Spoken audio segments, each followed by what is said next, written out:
আমি বাসা থেকে বের হইনি মাত্র কেদর জন্য। সে তো দেখলাম, আমরা তো খুব কষ্ট করে আসলাম, আপনি আসবেন কিভাবে? ওই জন্যই আমি বের হইনি। তারপরে একটু বের হওয়া লাগবে, যাতে মানুষের মধ্যে গেলে একটু ভালো লাগে, দুজনের সাথে কথা হলো, দেখা হলে, তাই না? মানুষের সাথে দেখা করা আমার আরো খারাপ বেশি লাগে, কারণ একজন এক এক রকমের আজেবাজে কথা বলে। কাজলি আপা, একটা কথা বলি, মানে আপনার পজিশনে আপনাকে মনে করেন যে যারা হয়তো হেউ প্রতিপূর্ণ করে কোনো কথা বলতেছে, হ্যাঁ, ওই বিষয়টা আপনি মাইন্ডে নেবেন না। আপনি মাইন্ডে এই কারণে নেবেন না, আপনি যেহেতু আপনার পরিস্থিতির শিকার হয়ে রয়েছেন, এটা মনে করেন যে ওই যার যার পরিবেশের শেষে একদিন এই কথার উত্তর নিজে নিজেই পাওয়া যাবে, বুঝছেন? ওইরকম পরিবেশে ওই লোক যখন নিজে পড়ে যাবি, ওই দিন আপনার ওই কথা মনে হবি যে কাজলিকে আমি স্টেশনে একটা কথা বলেছিলাম, কিন্তু এর চেয়ে অনেক বড় কথা অন্য কেউ আমাকে বললো। অনেকে উপহাস করে আমার দিয়ে বেশি। আপনি এটাতে কষ্ট নেবেন না, হ্যাঁ, কারণ উপহাস আল্লাহ তো করে সবাইকে কি নিয়ে, ভালো দিয়েছে। মানে আমি নাকি ইউটিউবে কোটি কোটি টাকা কামাইছি, অথচ আমি এখনো মানুষের কাছে হাত বাড়াই। মানুষ তো এটা বলবে, বললে অনেকেই মানে কয় আমার এটা পেশা, এটা আমার পেশা, আমি ইচ্ছে করি এগুলা করি। জব আছে আর ওখানে।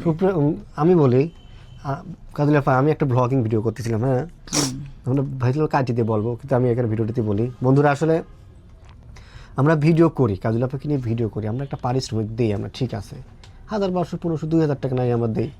এই 2000 টাকাতে আমরা সপ্তাহে কয়দিন কাজ করি কাজল আপাকে নিয়ে, মাসে কয়দিন কাজ করি? আমি একটা চ্যানেল, আমি একা, আগে তাও কাজল আপাকে নিয়ে একটা ইয়েতে ছিলাম, একটা অ্যামাউন্ট দিতাম মাসিকভাবে, তাই না কাজল আপা? এখন তো সেটাও দিচ্ছে না। আমরা এখন যখন যেরকম কাজ করি তখন সেরকম একটা পারিশ্রমিক দিই।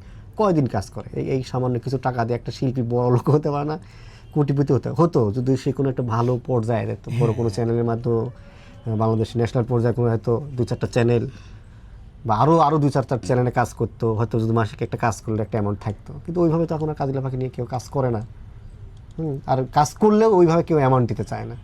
আমরা যতটুকু দিই তাও অন্য কেউ দেবে না, তাই না কাজল আপা? দেখ, আমি অন্য জায়গায় বিশেষ করে কাজই আর করি। এই কারণের জন্য কাজল আপা অন্য কোথাও কাজ করে না, আমাদের সাথে ভালোবাসার খাতিরে কাজল আপা আমাদের সাথে একটু কাজ করে, এই হলো বিষয়। আর আমরা তো কাজল আপাকে বড়লোক করতে পারবো না, হ্যাঁ, বড়লোক আপনারা করতে পারেন। এখন আপনারা যদি সহযোগিতার হাত বাড়ায় দেন কাজল আপার প্রতি, যে কাজল আপা অন্ধ মানুষ, উনি একা একা থাকে, একটু ভালো থাকুক, একটু ভালো থাকুক, ভালো চলুক, এটা যদি আপনারা চান, ভালোবাসার মানুষ আপনারা যারা কাজল আপার ভালোবাসার মানুষ, যারা কাজল আপার গান শোনেন, কাজল আপাকে ভালোবাসেন, আছে এরকম আপনারা, কিন্তু অনেক লক্ষ লক্ষ দর্শক, মিলিয়ন মিলিয়ন মানুষ কাজল আপার ভিডিও দেখেন আপনারা, যদি অনেকে কাজল আপাকে হেল্প করতে চান, সহযোগিতা করতে চান, করতে পারবেন, হয়তো উনি একটু স্বাচ্ছন্দ্যে থাকবে, ভালো থাকবে, এইটুকুই। ওই যে একটা কথা আছে না, 10-এর লাঠি 1-এর বোঝা, আপনারা 10 জন লাগে একটু হেল্প করলে কাজলি আপা একটু ভালো থাকতে পারে। হ্যাঁ, এগুলো মূল বিষয়। এই দেখেন কাজল আপা কোথায় থাকে, দেখেন আমরা হয়তো আপনাদেরকে ভিডিওতে দেখলাম যে কাজল আপা কোথায় থাকে, দেখা পাবা আপনাদেরকে আজকে। এই দেখেন কি অবস্থা, এই একটা ঘর, একটা রুমে আমরা কাজল আপাকে বলি ভালো একটা জায়গা থাকেন কাজল আপা, উপরে যে কাগজ লাগানো, কাজল আপা বলে কি যে না ভাইয়া, আসলে আমার ভালো পরিবেশে থাকার অবস্থায় নাই, আমার টাকা পয়সা নেই। আমরা বলছি অনেক সময় যে আমরা আপনাকে ভাড়া দেবো, না ভাই আপনি আমাকে ভাড়া করে দিলেন সমস্যা নেই, কিন্তু সেখানকার যারা মানুষ তারা আমাদেরকে ওইভাবে নেয় না, তাই না কাজল আপা? আমার নানান, তাছাড়াও আমি অন্য দিক দিয়ে ভাবি হ্যাঁ, আরও সমস্যা আছে, লোকালয়ে থাকে না কাজল আপা, কিন্তু অন্ধ মানুষ, আসলে অনেক সময় একটা অন্ধ মানুষের অনেক বাধ্যবাধকতা থাকে, এগুলো কারণ বিষয়। আমি হয়তো ইউটিউবে আজকে অনেক সময় রং বিরঙের শাড়ি পরে ভিডিও করছি, হ্যাঁ হ্যাঁ, রং বিরঙের কাপড় চোপড় সাজগোজ করে ভিডিও করছি, কিন্তু আমি হিসেব করে দেখছি যেগুলো সম্পূর্ণ আমার জন্য ঠিক না। কারণ আমার যে সৃষ্টিকর্তা তার কিন্তু কোনো পোশাক নাই, আর আমি পৃথিবীর উপর না জানি কয়দিন আছি, এই হাস রহস্য রং তামসা এগুলো আমার সঠিক না। এই জন্যই আমি আগের থেকে এই ভাঙাকুড়ির মধ্যে থাকছি, এখন এই ভাঙাকুড়ির মধ্যেই থাকি। না, সেটা অবশ্যই সম্পূর্ণ আপনার নিজের স্বাধীনতা, ব্যক্তিগত বিষয়। তাছাড়াও এখানে আর একটা কারণ আছে, যে আমি যাদের সাথে আগে স্টেশনে বা এক জায়গায় কুড়ে কুড়ে ঘুমাইতাম বা এক স্কুলে ঘুমাইতাম, আজকে আমি হয়তো ফ্যানের নিচে খাটের উপর তোষকের উপর ঘুমাবো, আল্লাহ আমাকে দিছে 10 জনের ওসিলায় দেখে, আর আমার যারা ছিল এক সময় তারা ঘুমাবি ওই স্টেশনে ওই গাছপালার নিচে হেনে ওনে। এইটা ভাবেই আমি, হয়তো ওরা এক সময় বলতে পারে যে এক সময় আমাদের সাথে ভিক্ষে বৃদ্ধি করছে, আমগো কাছ থাকছে, আর সে এখন চাঁদে উঠে গেছে, তাই না? তো এই কথারও জানি উনি বলতে না পারে। এটা আসলে যার যার সামাজিক অবস্থায় যে যে তার কর্ম গুণে বড় হয়, এটা স্বাভাবিক মেনে নেওয়া লাগে। এখন আমরা গরিবের ঘরে জন্ম নিয়েছি কাজল আপা, আমার বাবা একজন কৃষক, আমার বাবা দিন মজুর কাজ করেছে আগে, সত্য কথা, সত্য বলতে তো কোনো বাধা নাই, দিন মজুরি কাজ করেছে, এখন হয়তো কাজ করে না আমার বাবা, নিজের যেটুকু আছে সেটুকুই করে। আমিও কিন্তু গরিব মানুষ, হ্যাঁ, এখন আমার থেকে অনেক বড় পর্যায়ের মানুষ আছে, এমনকি আমি তাদের সাথে সেই হিসাব করবো না, কারণ আমার যে অবস্থান আমি সেই অবস্থানে আমাকে থাকতে হবে, হ্যাঁ। আমার হিসাব আছে। আমি আজ যদি আমার এখন কোটি কোটি টাকা হয়, অটোমেটিকলি আমার অবস্থান পরিবর্তন হয়ে যাবে আপা।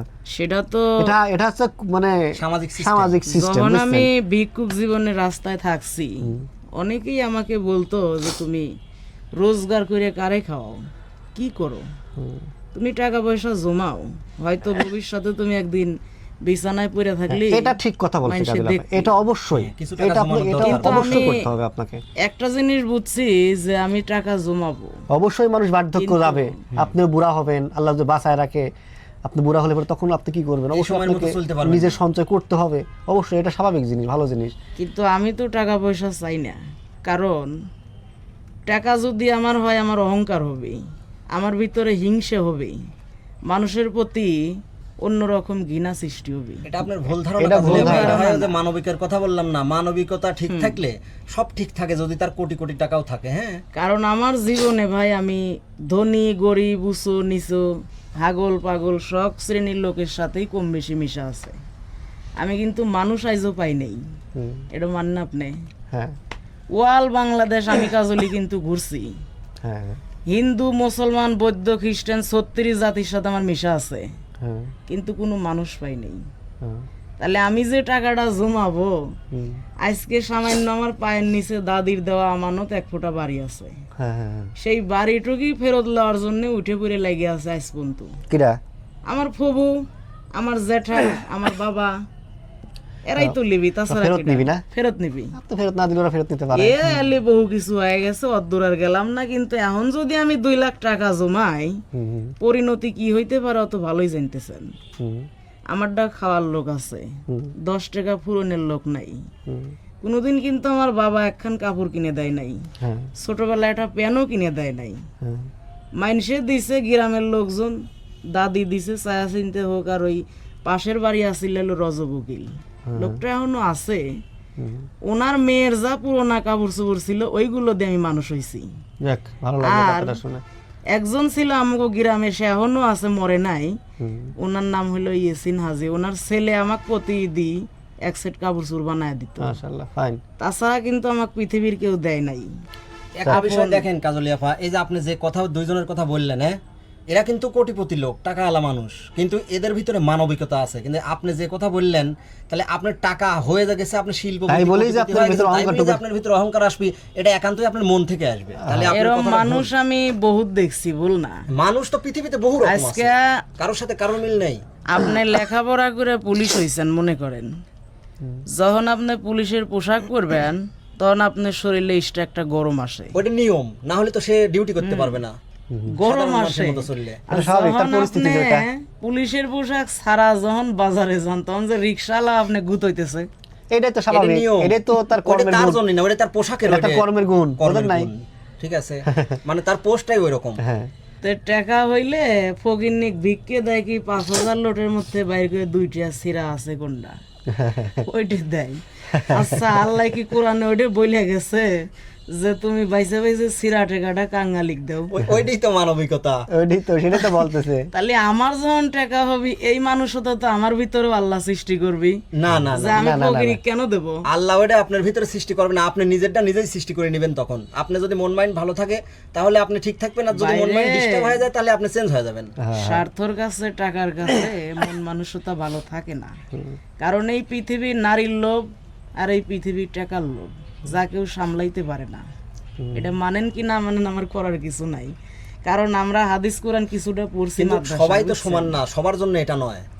কিছুটা মাদ্রাসায় আমরা পড়ছি, হুজুররা গল্প করছে শুনছি, যে এক ফকির বড় একটা দালানালা বাড়ি ভিক্ষের জন্য গেছে, মনে করেন 4-5 তলা বাড়ি, চারিমুড়ো ঘিরা বেড়া, ফকিরের কথা কিন্তু ওরা শুনতেছে, ফকিরও অগ কথা শুনতেছে, কিন্তু চ্যাংরারা বাড়ায়ও না, ভিক্ষেও দেয় না, দাঁড়া রেখে রেখে পরে কইতেছে জাল না দিয়ে হবি না নে।